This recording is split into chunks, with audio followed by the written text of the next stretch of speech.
네, 안녕하세요. 석승옥입니다. 오늘도 랜선 집회에 참여해주신 여러분들께 진심으로 감사의 말씀을 드리면서 오늘도 후쿠시마 오염수 저지를 위한 활동에 많은 분들이 관심을 갖고 동참해 주시기를 희망하면서 저는 이 자리에 섰습니다. 지금 일단 제 소개 잠깐 하고요. 저는 지금 충남 아산에서 살고 있고요.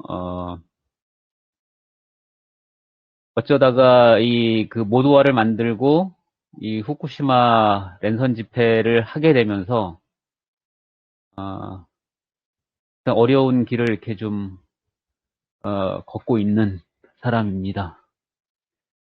지금 우리 저 하준병님은 어떨지 모르겠지만은 우리 저 윤홍봉님 잠깐 자기소개 좀 부탁드릴까요?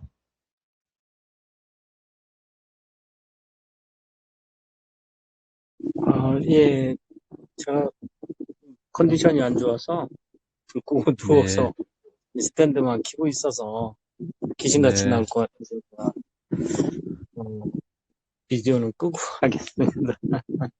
네, 환자니까 봐드립니다. 음, 저는 뭐 현재 건설 현장의 안전지킴이 활동을 하고 있고요. 제가 한 2년째 경기도청 산재예방팀에서 일을 하고 있어요. 그래서 작년에는 이제 시흥 안산 지역을 담당했었고 올해는 이제 고양시 쪽에서 활동하고 있고요. 그동안 이제 뭐, 건설회사에서 한 1, 20년 있었고, 그 다음에 이제 건설 중장비 학원 직업전문학교에서 한 1, 20년 있었고, 그래서 이 분야에 이제 자동차과를 나와서 이 분야에서 오랫동안 있다 보니까 건설 현장에서 건설 기계가 일으키는 사고, 또 전체 사고의 한 3분의 1가량 된다고 통계가 나와 있어요. 그래서 이제 그런 전문가로 초빙이 돼서 그쪽에서 사고 예방, 산재 예방, 또 사고 원인 분석 그런 계도 활동을 하고 있습니다. 근데 이제 제가 약 한 20년 전부터 그 그냥 뭐 사이드로 환경에 대한 관심을 갖다 보니까 뭐 지속적으로 관심만 가지고 있었던 터에 2000년도쯤에 그 한국 SOS 자원봉사단이라는 이름을 지어가지고 특별히 그 약 한 8할 정도를 해양 환경 오염 방지, 교육, 그다음에 뭐 섬쓰레기 수거 내지는 배출하지 않는 그런 계몽 계도 캠페인, 그다음에 뭐 1박 2일짜리 해양 캠프 이런 것들을 띄엄띄엄 하면서 관심을 가지고 있던 터에 뭐 태안 사고도 있었고 그래서 이제 그럴 때 또 집중적으로 달려들어서 활동을 했고 그래서 늘 이런 쪽에 관심을 한 번도 버린 적이 없어요. 그리고 아까 이제 서두에도 우리 바닷속 풍경을 이렇게 보여주는 그런 비디오를 봤는데 저는 이제 스킨스쿠버 같은 것도 좀 하면서 거의 한 10년 동안 했을 것 같아요. 그래서 집중적으로 한 5년 동안은 바닷속을 많이 아주 휴일만 되면 산소통 밀고 들어가서 기어다니던 이런 추억이 아련히 떠오르네요. 그래서 이런 터에 어쨌든 제가 이 랜선 촛불 집회 이런 게 너무 참신하고 요즘 코로나 시대에 모이기도 힘들고 행사도 실제 1, 2년 사이에는 거의 없었어요. 관행사 하는데도 동원이 돼서도 갔었는데 요즘 뭐 그거마저도 없고 그래서 참 신선하다. 그리고 요즘 이제 이런 가상현실이나 플랫폼 어플리케이션을 통해서 교육도 하고 미팅도 하고 이런 거야말로 지금 시대적으로 잘 맞는다 이래서 저는 굉장히 기대를 지금 많이 하고 몇 번 들어오진 않았지만 또 나중에는 분명히 뭐 10명이 100명 되고 막 그렇게 불어나리라고 저는 생각을 하고 있고요. 제가 이제 바깥에서도 그렇게 됐으면 하는 기대에서 제가 미력하지만 한번 힘을 보태야 되겠다 이런 마음을 먹고 있습니다. 너무 길게 했나요? 여기까지만 하겠습니다. 네, 감사합니다. 아니, 뭐가 아프셔서 말씀을 많이 안 시키려고 했는데, 스스로 많이 하시니까, 괜찮습니다.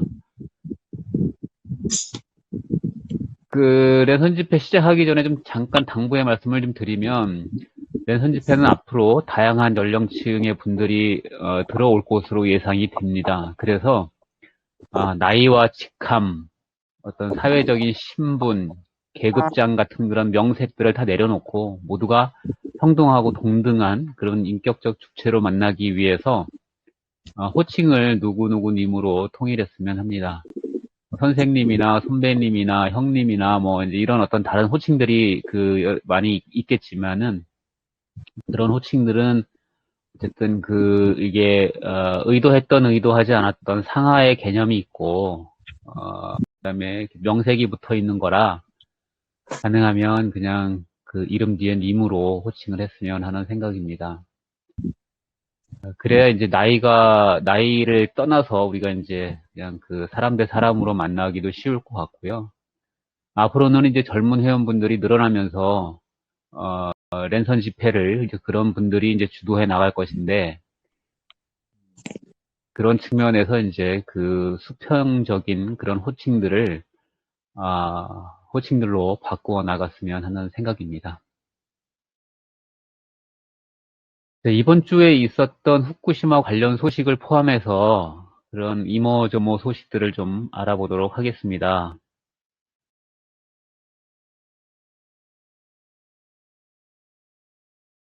지금 우리나라 선수단들이 일본 올림픽에 지금 출전해 있는데요. 후쿠시마산 음식을 먹지 말라는 그런 대한체육회의 요청에 대해서 일본이 불쾌하다는 입장을 밝혔다고 합니다.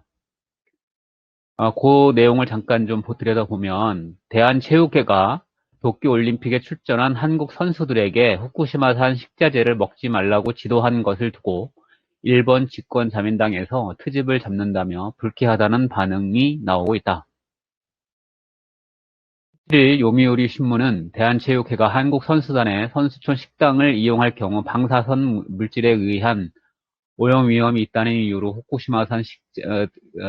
후쿠시마산 등의 식자재를 먹지 말라고 주의토록 하고 있다고 보도했다. 보도에 따르면 한국 측은 이런 움직임에 대해 사토 미사 히사 의원은 식자재는 대접하는 마음으로 상당히 신경 쓰고 있다며 후쿠시마 주인의 마음을 짓밟는 행위라고 했다. 또한 자민당 내에서 한국이 그렇게까지 트집을 잡는 것은 정말로 불쾌하다라는 반응까지 나오고 있다고 요미우리 신문은 전했다.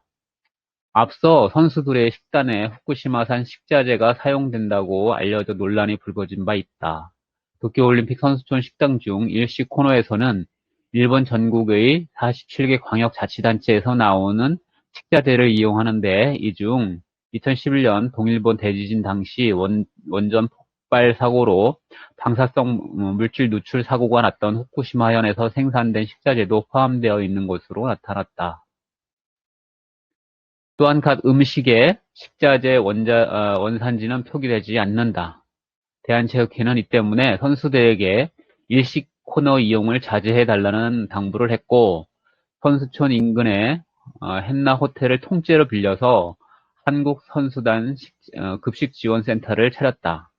체육회 관계자는 지난 16일 방사능 세슘 측정기도 준비해 조리 과정에서 식자재 농축된 방사능 양을 꼼꼼히 점검할 예정이라고 밝히기도 했다.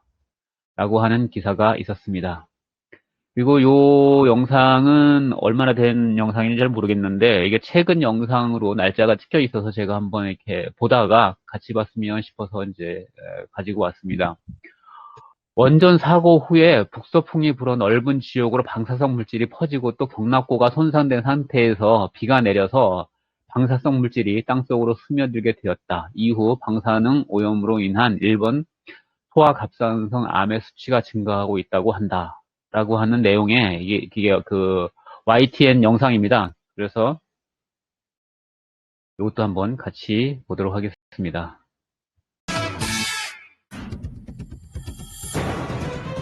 3월 11일 사고 후 14일에는 원전을 중심으로 북서풍이 불며 10시 방향에 있는 관동지방과 동북지역을 포함한 넓은 구역에 방사성 물질이 퍼졌다. 게다가 원전 2, 3호기의 경납고 손상으로 방사성 물질 누출량이 증가한 상태에서 이틀 내리 비가 내리며 많은 방사성 물질이 숲속으로 또 깊은 땅으로 스며들었다. 정부는 안전하다고 하지만 후쿠시마와 도쿄의 아이들에게서 갑상선 암의 수치가 늘고 있는 것도 이런 방사능 오염을 대변하고 있다. 今現在は、10歳から、28歳ぐらいまでの人間を、検診をしているということですよね。それで、256人ですか、10年間でね。NHK で同じこと言ってるんですよ。過剰振動で放射線じゃないんだっていうことを、NHK でもこの前言ってましたよね。そういう不思議なことになっていると。隠したいというよりも、認めたくないというか。 사고 이후 특히 후쿠시마의 소아 갑상선암 환자가 급증했다고 한다. 하지만 일본 정부는 방사선 양은 극소량이고 이마저도 잘 통제되고 있으며 후쿠시마 지역의 과잉 진료가 통계 수치를 올린 것뿐이라고 주장했다. 일본 정부는 연간 방사능 피폭 허용치를 국제 기준의 20배인 20밀리시버트로 규정하고 있다. 책임을 20분의 1로 줄이기 위함이다. 発行したということを早く認定して、なおかつ甲状腺を、まず甲状腺をともかく放射線によるものだということを認定して、したがって、放射線による健康の害に関しては、これは 10割国と東電が東京電力が払うというシステムを作るべきだというふうに思いますよね。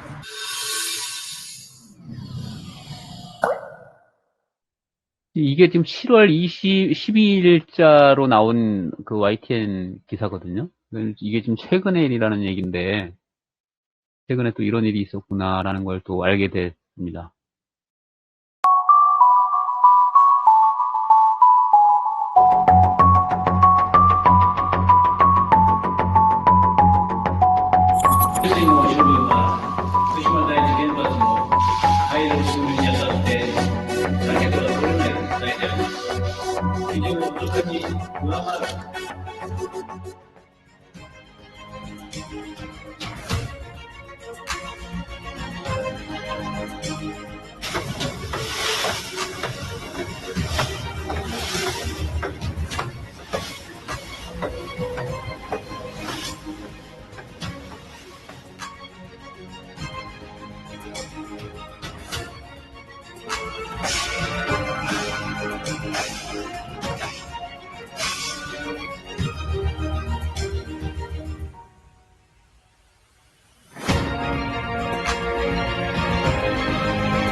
방사능 오염수가 방류되면 지구의 모든 생태계 환경 파괴는 물론이며 5만여 명의 울산광역시 소상 농민들은 삶의 터전을 한순간에 잃어버리고 나아가 울산을 비롯하여 대한민국의 경제까지 마비될 것입니다. 처음에는 너무 신기하고 재밌어서 한참을 내다봤거든요. 근데 좀 이따 하니까 눈물이 나더라고요. 그러니까 저희는 바닷가에서 살고 있는 입장에서 이제 올해가 마지막이 아닌가, 바닷가에서 노는 게. 그런 생각도 들고, 내륙으로 이제 뭐 피해서 들어가야 되는 생각도 들고, 별별 생각이 다 드는데, 일단 어민들은 생계가 딸린 문제니까 너무 가슴이 아파요. 오염수 방류는 잘 아시다시피 인류에게 파멸을 가져올 뿐만 아니라 우리 어민들에게 또한 재난을 가져오는 행위이기도 합니다. 이것이 하루아침에 해결될 문제가 아니라 영구히 바다를 오염시킴으로 인해서 많은 문제를 토출할 수밖에 없기 때문에 우리 어민들이 이렇게 해상 시위에 나서고 있는 것입니다.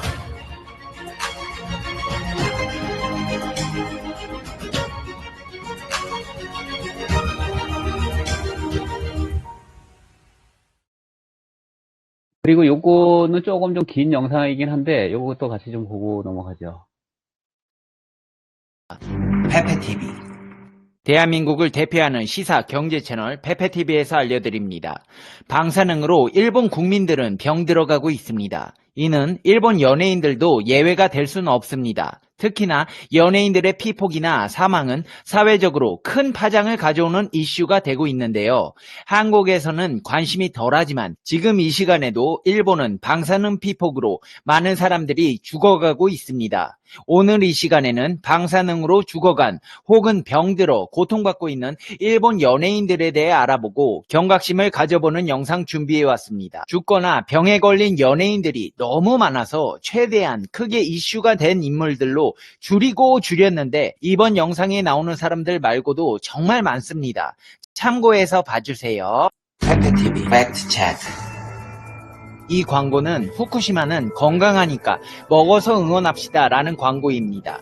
이 사람들 어떻게 됐을까요? 광고 촬영 중 음식을 섭취했던 모든 출연자들 싹 다 내부 피폭 판정 받았습니다. 이 방송은 후쿠시마 식품들을 먹는 먹방인데 진행자 2명이 방사능 피폭 판정을 받았습니다. 이 사진은 방송에서 할아버지의 고향인 후쿠시마를 응원하고 싶다는 일념으로 원자로 근방 30km 내에서 야영하고 직접 고기 잡아먹고 풀 뜯어먹는 방송인데 이 사람은 방송하고 급성 림프 구성 백혈병으로 사망했습니다. 지금 보고 계신 마오 코바야시는 일본의 프리랜서 뉴스 캐스터이자 여배우였습니다. 그녀는 또한 후지TV의 기상방송 캐스터 중 하나였습니다. 1981년 7월 21일생으로 일본 니가타현 오지야시 출신입니다. 유방암을 앓아 투병 중이었던 프리 아나운서 코바야시 마오는 블로그에서 투병기를 기록해왔습니다. 그녀의 블로그에는 남편이자 가부키 배우인 이치카와 에비조를 비롯해서 아이들과의 화목한 모습으로 사람들에게 많은 감동을 주어왔습니다. 일본 언론에 따르면 블로그에 마지막 글을 남긴 하루 후에 병세가 급변한 마오 씨는 암 발견 1년 8개월 만에 34살의 나이로 세상을 떠났습니다. 마오 씨가 마지막으로 남긴 블로그 포스팅은 오렌지 주스를 마시는 것을 담은 내용이었습니다. 마지막으로 갱신한 블로그에는 지금도 일본 팬들의 댓글이 달려 무려 8만 건을 넘어섰습니다. 마오짱, 매일같이 마오짱의 2 자녀 성장을 에비주 씨의 블로그를 통해서 지켜봤습니다. 저 열심히 살아갈게요. 몇 번이나 만나러 옵니다. 마오짱의 친절한 미소에 항상 격려받으며 1년이 지나가고 있습니다. 마오짱, 오늘도 꿈에서 만나요. 오렌지 주스를 준비해서 추모하고 싶습니다. 용기와 건강과 치유 감사합니다. 등의 추모가 이어지고 있습니다. 일본 아이돌 마루야마 카린 양은 1993년 후쿠시마현 출생으로 미스 아이디 2013의 준결승 진출을 계기로 아이돌 활동을 시작했습니다. 첫 싱글은 2015년 2월에 내놓은 영원한 여름이었습니다. 그녀 역시 폐암에 걸렸습니다. 카린 양 또한 자신의 블로그에 투병기를 남겨왔습니다. 지지마, 힘내라고 해도 언젠가는 병에 질 때가 올지도 모릅니다. 하지만 팬 여러분의 응원과 성원을 저의 힘으로 바꿀 수 있습니다. 라는 글을 남기며 용기를 잃지 않는 모습으로 대중들의 감동을 자아냈는데요. 유튜브에는 아직도 그녀의 투병 영상들이 남아 있습니다. 하지만 안타깝게도 폐암으로 투병 중이었던 일본의 솔로 아이돌 마루야마 카린 씨도 21살의 나이로 폐암으로 세상을 등졌습니다. 카린의 트위터에는 그녀의 죽음을 아쉬워하는 목소리가 계속 올라오고 있으며 그녀는 죽기 전 많은 팬들과 만나고 싶다는 유언을 남겼습니다. 배우 이마이 마사유키 씨는 극작가, 연출가, 배우로도 활동했던 인물입니다. 한때 육상 자위대에 몸을 담기도 했으나 배우의 길을 위해 제대했습니다. 그는 센다이, 나고야, 나아시에서 예정하고 있던 3개의 공연을 중단하고 대장암인 것이 판명되어 긴급 수술을 실시했지만 상황이 악화되어 이듬해 활동을 중단했습니다. 기자회견에서 암을 고백한 지 얼마 안 되어 2015년 5월 28일 사망했습니다. 생전에 아마이는 동일본 대지진 피해 지역에 침전물 제거 봉사활동을 나가기도 하고 이재민들을 위한 자선 공연을 하기도 했습니다. 덕분에 그에게도 후쿠시마 피폭 루머가 따라붙었습니다. 가와시마 모리야마시 출신의 일본 배우이자 가수, 일본의 기미에로 불리는 가와시마 나오미 씨는 한국의 아이돌 출신 배우와 로맨스를 그린 열매라는 영화에 출연해 세상을 놀라게 하기도 했습니다. 영화 속 일본의 기미에라는 별명에 걸맞게 맑고 깨끗한 피부를 과시하고 있습니다. 그는 원작 소설 차이코이를 읽었을 때 너무나 관능적이라 역할을 맡기 힘들겠다 싶었다면서도 인간의 슬픔과 삶의 고통 등을 신중하게 그린 작품이었다면서 출연을 결심한 계기를 밝혔습니다. 가와시마 씨는 영화 열매의 인터뷰에서 함께 호흡을 맞추며 격정적인 로맨스를 선보인 아이돌 출신의 한국인 배우 이태강 씨를 언급하기도 했습니다. 그는 이 남자 한국인 배우에 대해 나이 차이가 많이 나지만 세대 차이를 느낀 적이 없을 정도로 호흡이 잘 맞아 촬영 때도 어려움이 없었다고 애정을 드러냈습니다.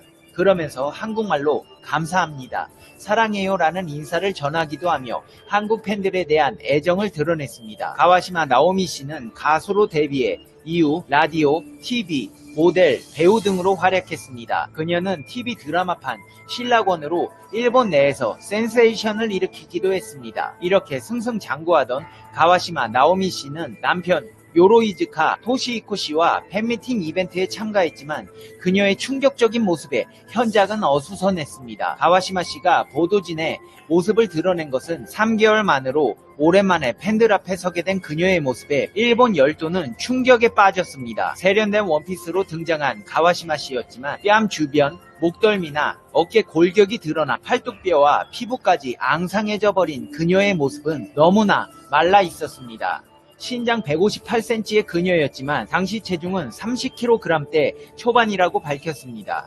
그녀는 현장에서 정말 괜찮아요, 건강해요 라고 다부지게 행동했지만 컨디션을 배려한 주최자에 의해 팬미팅은 5분 만에 중지되고 말았습니다. 간내 담관암이 발각된 가와시마 씨는 12시간에 이르는 복강 거울 수술로 담관을 곤란했습니다. 다행히 수술 후에 재발이나 전이는 발견되지 않았지만 그녀의 모습은 너무나도 안쓰러웠습니다. 오랜만에 모습을 드러낸 가와시마 씨는 수술 후 항암제도, 방사선 치료도 일절 받지 않았다고 밝혔습니다. 면역력 향상을 위한 식이요법이나 프로틴의 섭취, 그리고 적당한 운동으로 치료하고 있다고 했습니다. 나의 혈관에는 와인이 흐르고 있다고 말할 만큼 술을 좋아했던 가와시마 씨는 술은 한 방울도 마시지 않는다고 했습니다.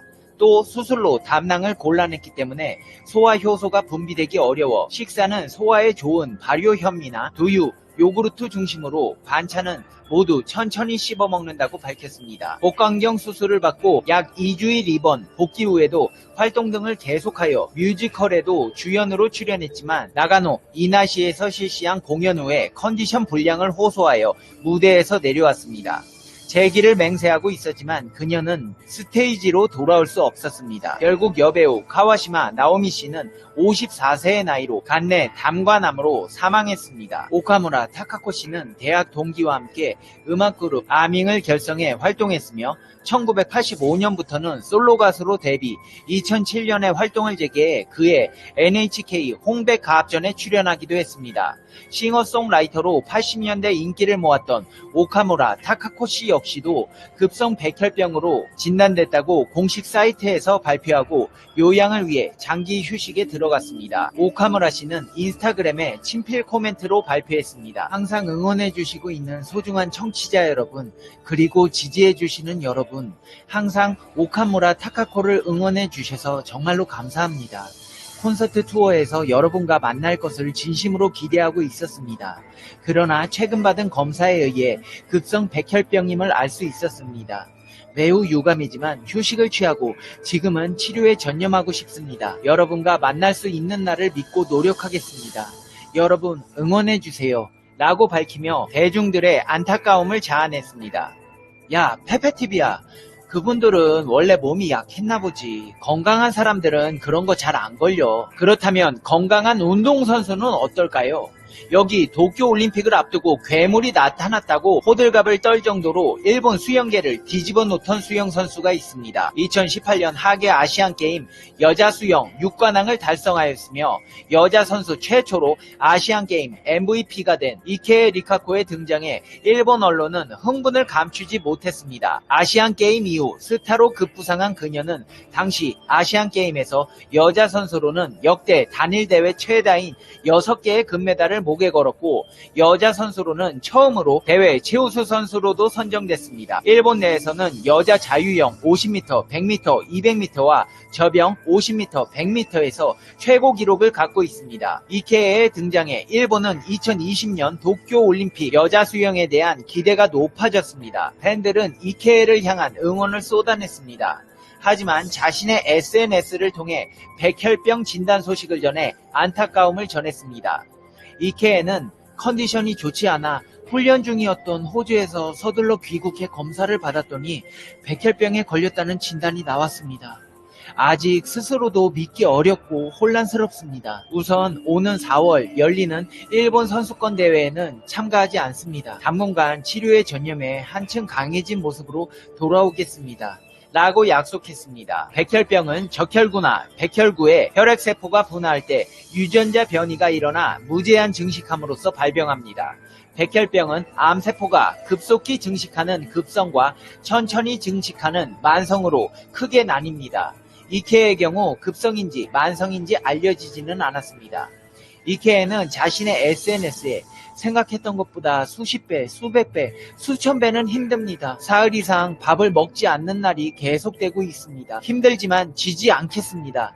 지고 싶지 않습니다. 라며 의지를 내비쳤습니다. 이케 씨는 2020년 도쿄올림픽에서 금메달 후보에 필두였습니다. 이렇게 건강했던 그녀도 백혈병임을 공표하자 일본은 전국에 비상이 걸렸습니다. 그만큼 일본인이 받은 충격은 엄청났습니다. 도쿄올림픽에서 금메달을 5개, 6개는 가져올 것으로 기대했던 일본 국민들은 저렇게 건강한 젊은 여성도 백혈병이라니 올림픽이고 뭐고 다 때려쳐라. 모두 다 병들게 생겼다. 일본은 이제 끝이다. 대체 어떻게 되려고 이런 일들이 이어지는 것이냐. 안전하고 싶다. 안전한 세상에서 살고 싶다. 라는 반응들이 줄을 이었습니다. 이렇게 건강해도 방사능은 사람이 이겨낼 수 있는 존재가 아닙니다. 하지만 지능이 떨어지는 것인지 일본에 대한 애국심이 깊은 것인지 일본에는 방사능 피폭을 당해도 후쿠시마 농산물을 계속 먹겠다는 연예인들도 있었습니다. 일본 아이돌 그룹 토키오의 리더 야마구치 타치야 씨는 2012년 3월 방송 도중에 받은 전신 스캔에서 내부 피폭되었다는 진단을 받았습니다. 그룹 토키오는 후쿠시마는 건강해 라는 광고를 찍으며 1년 동안 후쿠시마산 농수산물 먹기에 앞장서 후쿠시마 주민들을 응원해 왔습니다. 야마구치는 후쿠시마 농수산물의 방사능은 정부 허용치 이하라는 주장을 믿고 1년 동안 섭취했으나 결국 내부 피폭이라는 진단을 받았습니다. 하지만 아이돌 그룹 토키오 멤버들은 방송 이후에도 후쿠시마는 정말 안전하다, 안심하고 먹어달라고 호소했고 후쿠시마 지역 농수산물을 직접 먹는 퍼포먼스에 나서기도 했습니다. 일본의 국민 MC라고 불리던 오츠카 노리카즈 또한 방송에서 후쿠시마산 음식을 맛있게 먹었고 얼마 뒤 급성 리마성 백혈병 진단을 받고 프로그램에서 하차했습니다. 오츠카 노리카즈 씨는 방송에 복귀했다가 백혈병이 재발해 다시 입원했고 너무나 갑작스러운 모습의 변화로 일본인들을 놀라게 했습니다. 방사능 피폭은 사람을 병들게 할 뿐만 아니라 이렇게 급속 노화 현상을 보이기도 합니다. 연예인만 병에 걸려 사망하는 것이 아닙니다. 목숨 걸고 후쿠시마 방사능 피폭을 고발하던 일본 아사히 TV 이와지 마사키 PD도 돌연사했습니다. 특히 그는 동일본 대지진으로 인해 일어났던 후쿠시마 원자력 발전소 사고에 깊은 관심을 가지고 있어 도쿄전력의 부실 공사 및 비리와 방사능으로 인한 피해에 관해 집중적으로 취재하고 있었습니다. 이와지 마사키 디렉터는 일본의 방사능 편파 언론 속에서 유일하게 원자력 발전 반대를 외치며 후쿠시마 원자력 발전소 사고와 그 추후 대책에 관해 추적하는 인물이었습니다. 이와지 마사키 디렉터는 뉴스 프로그램 보도 스테이션을 제작하면서 후쿠시마현의 아동들을 대상으로 갑상선 암이 급증하고 있다는 특집을 방영하며 방사능의 영향에 관해 무지하던 일본 사회에 큰 충격을 안겨주기도 했습니다. 이렇게 일본은 방사능으로 물들어가고 있습니다. 하지만 아베는 괜찮다며 먹어서 응원하자고 떠들어대고 있습니다. 네, 잘 보셨습니까? 예, 이런 중에 지금 일본에서는 2030년에 가장 값싼 에너지원이 원자력이 아니라 태양광이 될 것이라고 추산했다고 합니다.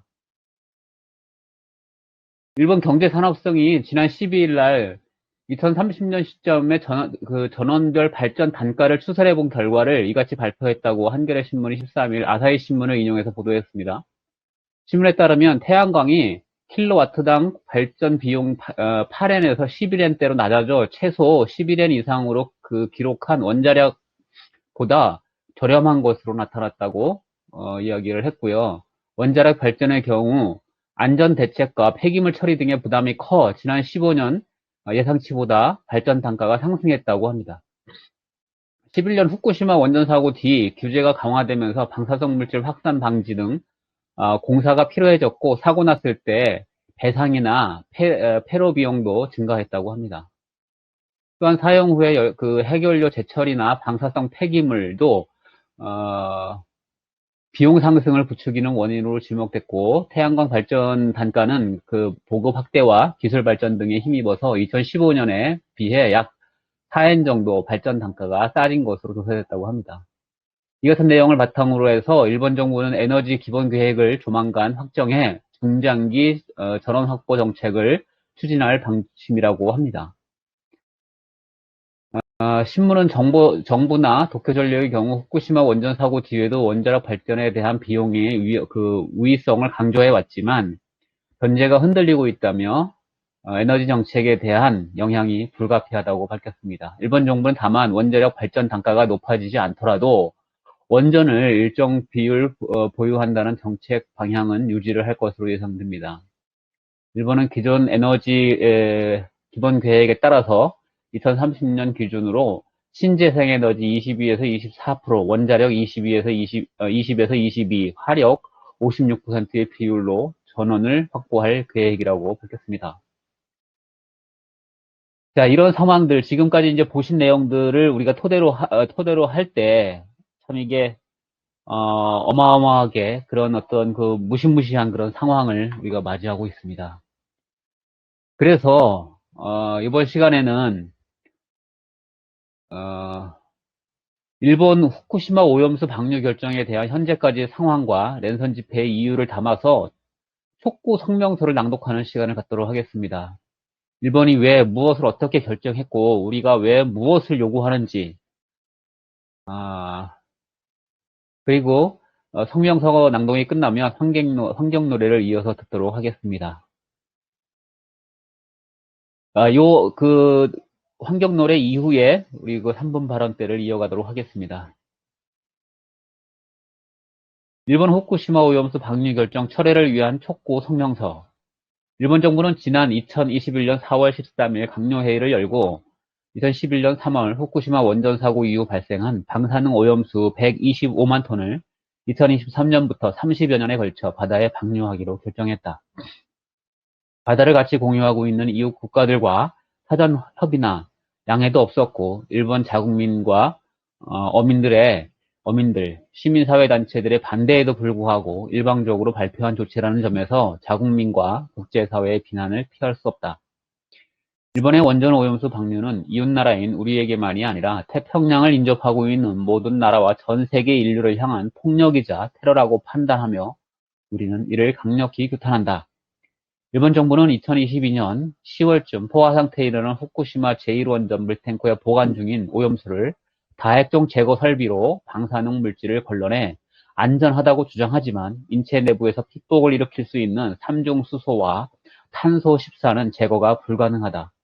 그린피스에 의하면 방사능 핵종 농도가 기준치의 약 2만 배에 달한다고 한다. 방사능 핵종 중에서도 스트론튬 90의 경우는 체내에 들어갈 경우 뼈와 골수암의 발생 위험이 매우 높은 방사능이다. 그리고 현재 처리수의 72%는 기준치를 훨씬 초과하며 원전수에 남아있는 3종 수소는 처리 과정에서 유전자를 변형시키고 세포를 파괴해서 각종 암을 유발시키고 생식 기능을 저하시키는 위험한 물질이다.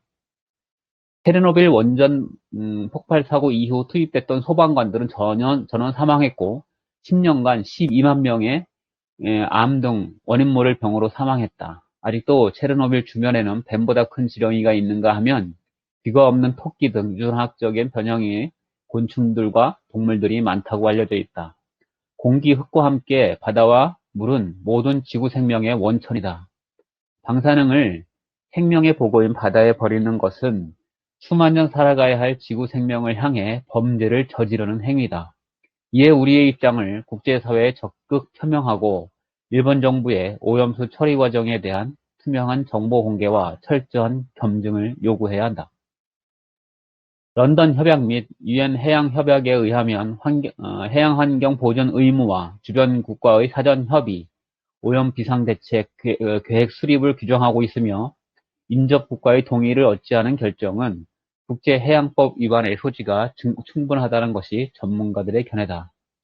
최근 도쿄전력이 후쿠시마 원전수를 연안이나 육지와 떨어진 앞바다 중 어디에 방류할지를 놓고 검토에 들어간 것으로 알려졌다. 이르면 올 여름에 구체적인 방류 지점을 결정할 예정이라고 한다. 일본 정부는 지금이라도 즉각 방류 계획을 철회하고 투명한 정보 공개와 철저한 검증부터 받아야 한다. 그것이 이웃 국가들에 대한 기본적인 예의이며 후손들에게 잠시 빌려 쓰는 자연에 대한 최소한의 도리가 아니겠는가. 따라서 우리는 일본 정부와 우리 정부 그리고 모든 국민을 향해 다음과 같이 요구한다. 하나, 일본 정부는 인류의 건강을 위협하는 오염수 방류 결정을 즉각 철회하라. 하나, 우리 정부는 모든 수단을 동원하여 이번 사태에 강력하고 엄중히 대처하라. 하나, 모든 국민은 청정 바다를 후손에게 물려주기 위해 일치 단결하고 연대 협력하라. 2011년 7월 18일 모두와 네트 및 지구공동체 연합.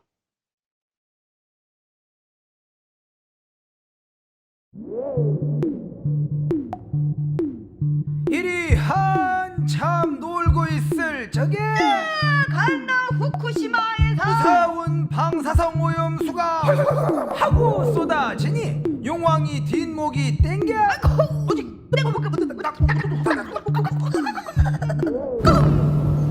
여보시오 용왕님 방사성 오염수 막아주소 원통한 이야기를 들어보십시오. 대대로 제가 후쿠시마 뒷산에 살아왔었는데 원전 사고 터진 후 방사성 오염 토니 오염순이 하는 그 유상하고 위험한 것들을 콸콸콸 들이부쉈디다. 여보시오 용왕님 방사성 오염수 막아주소.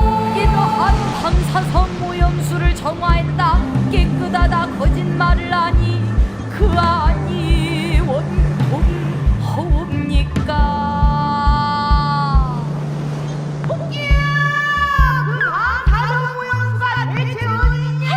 장군님 저기 저 보이지요?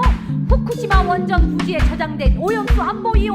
옆에 다리도 많으니 거기는 냅두고 돈 쓰기 아깝다며 바다에 쏟아붓겠다고 거짓말도 아주 그런 거짓말이 없어.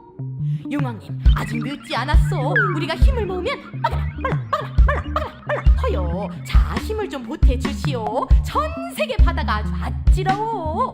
힘을 내요 방사성 오염수 방류를 좀 막아보자꾸나.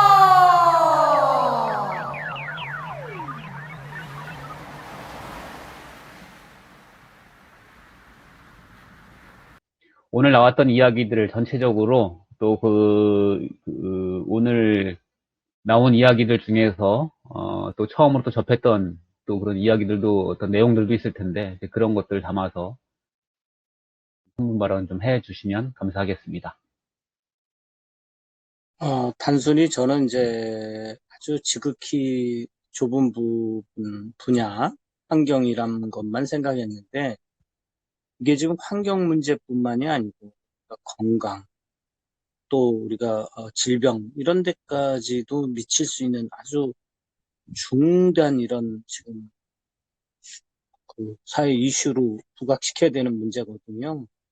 그런데 우리가 여러 가지 다른 이슈에 묻혀가지고 이걸 소홀히 한다면 계속되는 그 독도 문제하고도 그렇고, 이게 쉽게 얘기해서 우리가 이렇게 무관심할 때 상대나 또는 다른 사람이 볼 때 이 무관심한 사람들을 얼마나 없이 여기겠습니까? 그러니까 과거에도 그런 침략을 당했던 것처럼 우리가 똘똘 뭉쳐서 이럴 때 정말 집회 시위적인 항의를 못 하더라도 이렇게라도 참여해서 그 언성을 높여야지만 더 밀리지 않는다고 생각이 들어요. 지금 이것만 밀리는 게 아니라 우리 대통령까지 막 깔보고 이런 문제, 독도 문제, 막 이런 거 우리 선수들이 가서 홀대 받는 문제 이런 게 다 우리가 여기서 정말 수수방관하고 있어서 이거를 양보하는 데서 나온 거거든요. 그래서 저는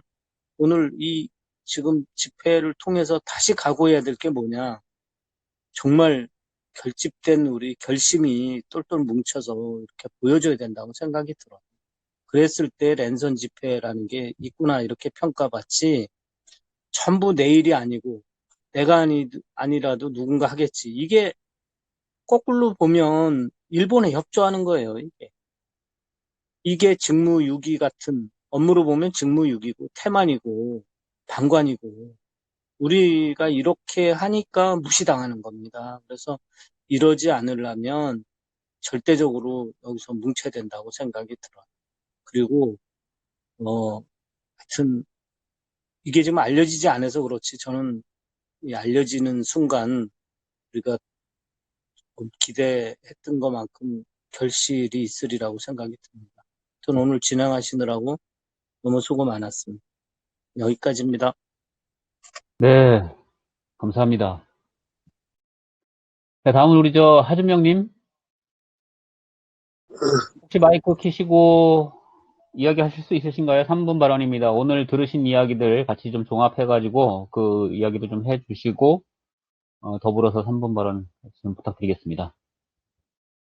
일단 이렇게 이제 우리가 해결될 때까지 계속 진행을 하겠다고 이제 하고 진행을 하고 있는데 저는 요새 이제 윤은복 선생님께서 큰 역할을 큰 또 좋은 아이디어를 주시고 구체적인 어떤 발전 방향, 구체적인 어떤 이 성장할 수 있는 길을 열어주시는 아이디어를 주셔서 너무 좋다는 생각이 듭니다. 그리고 이제 고생하시는 석수영 선생님 고생 많이 하시는데 좀 힘이 될 수 있는 것이 뭐가 없을까 저도 좀 찾고 있는데 일단은 내일 그 집값 정상화 그 카페가 있는데 지금 회원이 1만 명이 넘었더라고요. 그래서 거기에 이제 송기균 경제연구소 소장님 이분이 안희정 지사 때 충남 경제발전연구원 원장이셨거든요. 이분을 내일 저녁 때 만나기로 했어요. 그래서 이분이 그 카페에 글 쓰신 걸 보니까 제가 석승혁 선생님한테도 그 개인톡에 넣어드렸는데요. 지금 1만 명이 넘은 상황에서 이걸 어떻게 방향을 잡아서 이것을 더 키워갈 것이냐 이것을 고민을 하시는 것 같아요. 그래서 이제 그 말씀을 잠깐 나눴는데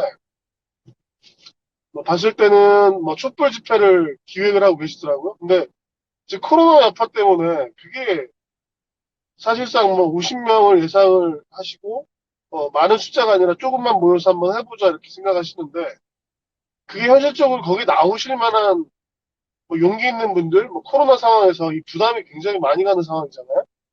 그래서 제가 이제 잠깐 옛날부터 말씀을 드렸죠. 랜선 촛불 집회에 대해서 이걸 잘 활용하시면 이 코로나 상황에서 사람들의 에너지를 모아갈 수 있는 아주 좋은 방법이다. 근데 이제 이 랜선 촛불 집회라고 하는 것이 이게 지금 일반화되지 않아서 거기에서 이게 되냐 내지는 얼마나 오겠느냐부터 해서 여러 가지 의구심들이 있는 거죠. 그래서 내일 좀 만나 뵙고 그것을 좀 불식을 시켜드리고 이것이 하나의 좋은 방법이라는 걸 전해드리고요. 일단 한번 해보자. 그래서 몇 명이 됐든 이거 유튜브랑 연동을 시키면 인원 제한수 인원에 상관없이 끝까지 많은 숫자들을 참여를 시킬 수가 있는 부분이잖아요. 그래서 그 부분도 그렇고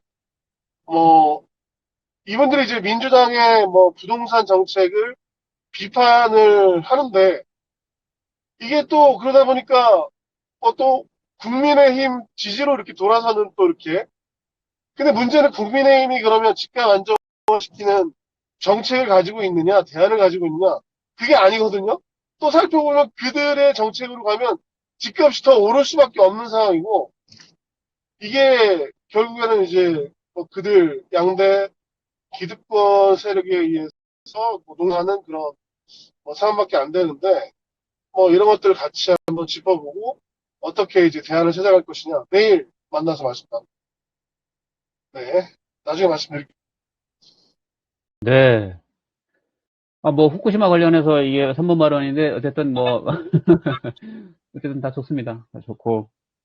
저는 그 침묵이야말로 원수에 동조하는 거라고 생각을 해요. 왜 히틀러가 그렇게 많은 유태인을 학살할 수 있었는가? 그거는 유태인 학살에 침묵했던 사람들 탓입니다. 그게 히틀러 한 사람이 그 많은 사람들을 학살할 수가 없어요. 생각을 해보세요. 우리가 이게 1대2만 그 2대1만 해도 이게 이기냐 지냐 이렇게 하는 건데, 그 히틀러라고 하는 한 사람이 과연 그 수많은 유태인들을 다 그렇게 학살할 수 있었겠어요? 없었다는 거죠.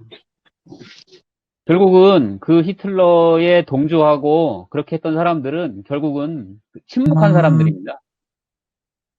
침묵으로 동조했고 침묵으로 그렇게 할 수 있도록 한 거예요. 물론 어떤 사람들은 더 적극적인 분들도 계셨겠지만, 이런 이야기들이 비단 히틀러의 이야기뿐만이 아니라 우리 역사에도 충분히 있었던 이야기들이고, 사실 지금도 그렇고, 그런 측면에서 생각을 해보면은 또 정말 우리가 이게 좀 잘 돼서 정말 좀 다양한 이슈들을 좀 이렇게 좀 뭐라 그럴까요? 이렇게 선택을 하고 그 다양한 이슈들에 좀 불을 붙여서 어떤 그런 이슈를 좀 확산시키고 좀 이러고 싶은 어떤 욕구가 막 내면에서 끌어오르는데, 지금 이거 하나도 지금 감당을 못하고 있는 수준이니 너무 좀 답답하긴 합니다. 왜냐하면 사실 우리 주변에 너무 많은 사회적 문제들이 산재해 있고, 사실 후쿠시마도 중요하지만 또 다른 부분들도 굉장히 또 중요하죠. 먹거리 문제들도 있고 어떤 여러 가지 부분들이 있는데, 어쨌든 그런 다양한 이슈들을 좀 다양하게 좀 이렇게 좀 확산시켰으면 좋겠다 하는 생각들이 좀 너무 간절합니다. 그래서 3번 발언 잘 들었고요. 구호제창을 하고 오늘 일정을 마치는 것으로 하겠습니다. 구호는 앞서 낭독했던 촉구성명서에서 담았던 그 구호입니다. 제가 선창을 하고 여러분들이 마지막만 따라해 주시면 감사하겠습니다. 하나, 일본 정부는 인류의 건강을 위협하는 오염수 방류 결정을 즉각 철회하라.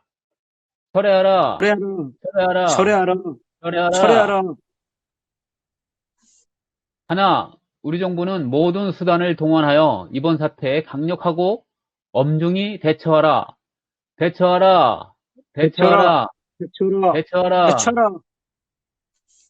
하나, 모든 국민은 청정 바다를 후손에게 물려주기 위해 일치 단결하고 연대 협력하라.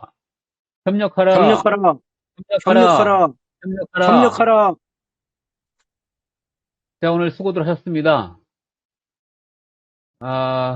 후쿠시마 랜선 집회는 매주 일요일 8시에 모두와를 통해서 접속할 수 있습니다. 랜선 집회는 앞으로도 더 재미있는 그리고 유익한 시간으로 만들어 가려고 노력을 하고 있습니다. 여러분들의 다양한 의견과 아이디어 제안을 받도록 하겠습니다. 좋은 아이디어가 있으시면 함께 공유해 주시면 감사하겠습니다. 끝으로 캠페인송 들으면서 마무리를 지으려고 합니다.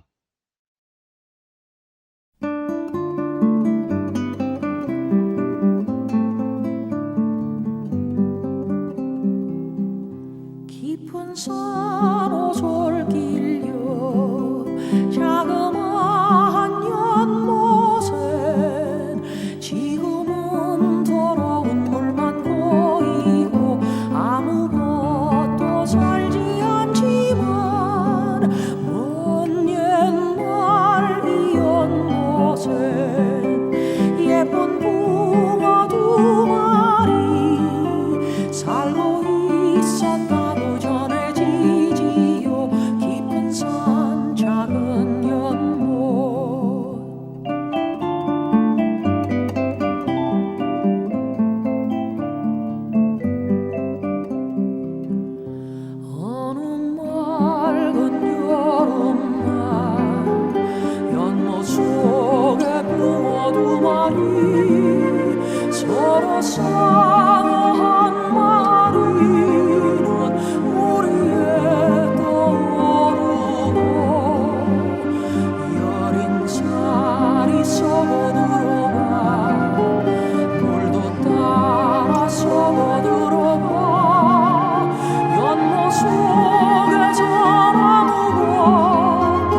말없이 몸짓으로